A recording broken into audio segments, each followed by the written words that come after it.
বুবু, জি। এই ফ্রিজের এত যত্ন নিয়ে কি হবে? মা তো এই ফ্রিজ বদলে আরো বড় ফ্রিজ আনছে। আপা, এত সুন্দর ফ্রিজ বদলা ফেলাইবেন? আরে বুবু, এটা তো পুরনো হয়ে গেছে, আর এখন কত আধুনিক সব স্মার্ট ফ্রিজ বাজারে এসেছে। কি কোন আপা, পুরানো সে তো কি হয়েছে? এখনো নতুনের মতো চকচক করে, আর কোনোদিন এক ফোঁটা ডিস্টার্বও দেয় নাই। এর থেকে কি বালা ফ্রিজ আর হয়?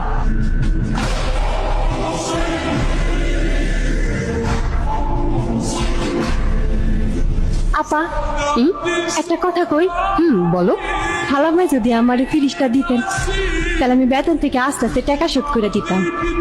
বেতনের বাহাদুরি হচ্ছে না, যা কাজে যা।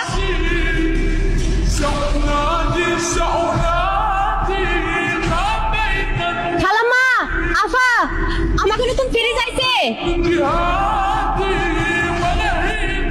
খালাম্মা, এটাও দেখি ওয়ালটন ফ্রিজ। হ্যাঁ, এটাও ওয়ালটন ফ্রিজ, তবে আগের চাইতে আরো বড়, আরো আধুনিক।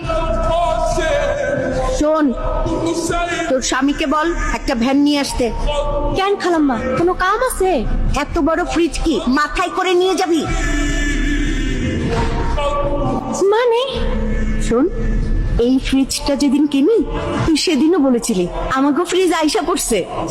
নিজেদের জিনিস নিজেদের মধ্যে টাকা দিয়ে বিক্রি হয় নাকি পাগলি?